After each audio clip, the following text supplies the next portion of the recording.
Good morning, or depending when you're watching this, good afternoon, good evening, or good night.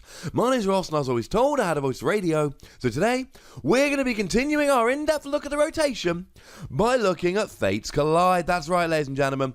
We have already done our headlines of rotation video. And we've had a look at Breakthrough, and we've had a look at Breakpoint. But like I've said, I want you guys to be fully and completely informed on the rotation.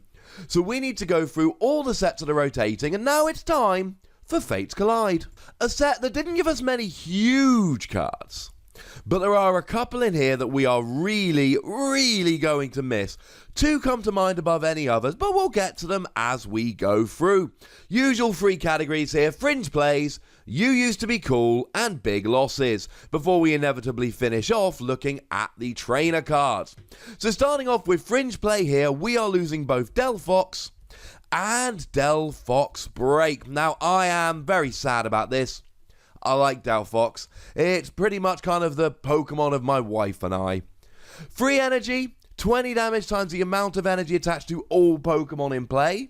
That's clearly a lot of potential for doing huge damage. Then Phenexis Break comes in here, and once during your turn, you may search your deck for a fire energy and attach it to one of your Pokemon. If you can get a bunch of Sage, essentially free Delphox set up, it's great, but very few people ever could. Dugong was not a particularly great Pokemon, except for the fact that it was amazing in pre-releases. Flip a coin for 1 energy, if heads, paralysis, if tails, sleep. I played against this in a pre-release, but a very early UK pre-release with the pre-release kits. Oh my goodness, I hated it. Omastar and Omastar Break. Cards with great potential that people really wanted to work that we could just never actually get working. Omastar's got an ability: search for restored Pokemon and put it on your bench. Meant you didn't have to muck around with fossils. That was nice. Then Omastar Break was basically like a Lysander, but only for Pokemon EXs, which at the time were big. And then, of course, you would use something like Aerodactyl here to be your attacking option. It was fun, but it just never saw much play, unfortunately. Also add Aerodactyl to the list. Aerodactyl, not bad. Double colorless energy, 120 damage, discard a special energy, and it could get a one-hit KO on Shaymin. So the idea here was that essentially you would just hunt down Shaymins with this. Never worked. Sad, but it never worked. Barbaracle. Now, Barbaracle actually did, for a very brief period of time, become good. I think it was Alex Hill over in the US that used a combination of Archies and Barbaracle in an expanded tournament to get this out. And it basically stops your opponent playing special energy from their hand. It's really quite fun. He played it with Glaceon, and it was a good deck. He did well with it. And again, that was still in expanded with Archie, so I don't think it's going to be a huge loss. Mega Alakazam was another one that we really wanted to get working, and people played a lot. It just never quite worked. Now, it was also a complete cheat, because Alakazam actually had an ability that came into play when you evolved into Mega Alakazam, which was clearly cheating, but remember, unfortunately, the rule was that Megas only have one attack or ability. Megas have one thing, so they put the ability on Alakazam just to cheat the system. Little bit mean, to be perfectly honest. When Alakazam evolved, you put 2 damage counters on your opponent's active, 3 on one of their bench. And then Mega Alakazam came in here, 10 damage plus 30 more for each damage counter on your opponent's active. With Dimension Valley, there were 3 attacks going around everywhere. Don't forget that Alakazam, 3 damage counters on each of your opponent's Pokemon that has energy on. It was fun for a while. It went away. Rumble Zygarde. You know, it saw a little bit of play here or there. For the Rumble attack, it was quite nice as a non-GX Pokemon against things like Hooper from Shining Legends. The Fight Alone Lucario I always wanted to be good. We all tried to make this work at one time or another. It was just never consistent enough. 30 damage plus 60 more for each Pokemon fewer than your opponent that you have in play. It looks like such a good deck with so much potential. And it was. And it was never good. Hey ho. Moving on to You Used to Be Cool, we should talk about Glaceon EX. Glaceon EX was really nice because for free energy, but you could use a double colourless, 70 damage, and immune to evolutions the following turn. And it was good.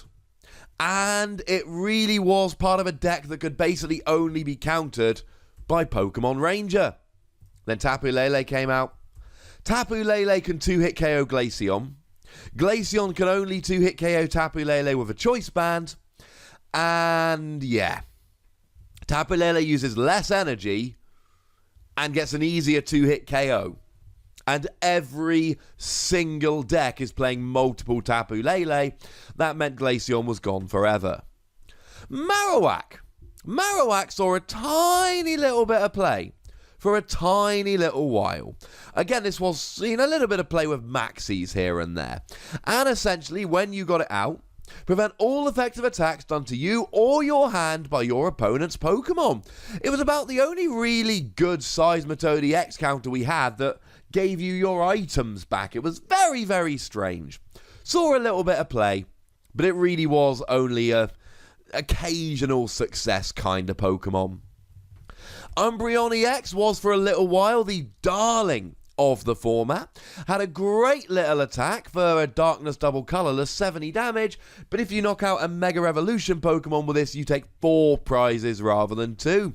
For a little while, everyone was putting 1 copy in their Yveltal deck just in case, and then it went away and never came back. Bronzong was good, ladies and gentlemen. But only when Bronzong was good, by which I mean the Phantom Forces Bronzong. For a while, the Phantom Forces Bronzong was really good with Metal Genesect EX, and then when that was running around, everyone was like, hey, while we're here, let's play the Bronzong from Fates Collide. Now, that one prevented all effects of attacks, including damage done to your bench Pokemon, and rulings had to be figured out with stuff like Greninja. There was quite a lot of fun. In the end, it was a nice little tech in Bronzong decks. Soon as Bronzong went, this went away forever. And also, Genesect EX. Again, it was a really nice attacker in Bronzong decks from Phantom Forces, but as soon as that one went away, this Pokemon was way too slow and completely dropped off. It went from top-cutting European National Championships to seeing absolutely no play whatsoever. Boo, hiss, etc. Now, in terms of the big losses, there really isn't much, and it's pretty much all fighting stuff. But this was a bit of a fighting-y set. We're losing Regirock EX, but then again, Regirock doing an extra 10 damage is a little bit rubbish compared to Diancie Prism Star doing 20 damage, and people only played 1 Regirock anyway. We're losing Carbink Break, which people still do play a little bit, but then again, people played it with a Carbink Safeguard, which only protected against EXs, not GXs. It's been gone for a little while. And we are losing Zygarde, which was a nice little EX that had a different weakness to Buzzwole GX. But it really was seeing such a decline in play, it's not going to be missed that much. The biggest loss from the entire set really is Strong Energy. Strong Energy is going to be missed because, yeah, Buzzwole decks are still going to have Beast Ring after rotation and they're still going to have Beast Energy. But make no mistake about it, Strong Energy is really going to be missed. And I've just got to give a shout out here to Mega Ordino. Ordino was not good. It had 1 tournament where it was actually good. It just happened to be the World Championships. Shintaro Ito brought along a deck that a lot of people thought was pretty much a joke, and then it just won the entire thing. Took advantage of a format full of stuff like Joltik, and Vespiquen, and Greninja, and just absolutely owned. So I couldn't just drop it down in the You Used to Be Cool category. There we go. And finally, with the trainers, we're losing Chaos Tower, which I believe is the last of the free dual-sided stadiums. I think yesterday I referred to both stadiums in my video. That was a bit silly. For a while, we're like, yeah, we're going to be getting one of these each set, and then it just went away forever. One side could not be paralyzed or asleep, and the other side could not be confused or poisoned. Nice little tech here or there. We're losing Devolution Spray, which is really bad for decks like Raichu that want to evolve and devolve and keep reusing abilities. We are losing Fairy Garden and Fairy Drop. free retreat and a little bit of healing. Nice for fairy decks. And they are all the worse for them, unfortunately. We're losing Pokemon Fan Club. Oh no, we're not.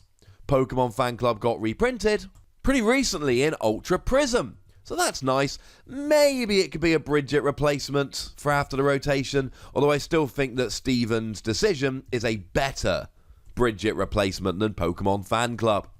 We are losing Random Receiver. How'd you find those lovely little supporter cards? It saw a little bit of play here or there. I've played it in decks. We are losing Scorched Earth, which is really nice draw power for any deck playing fighting or fire energy.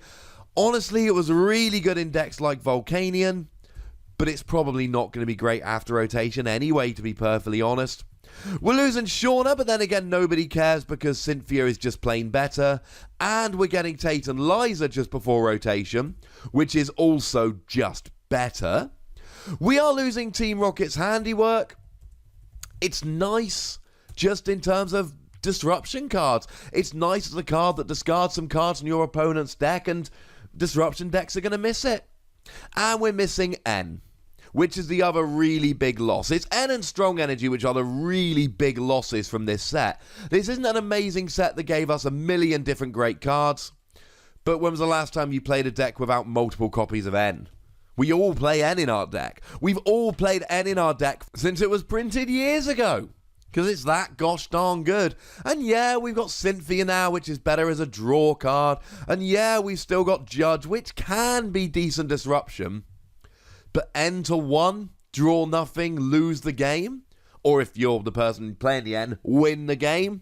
It's been a staple of our format for a long time. It's going away. It's a little bit sad.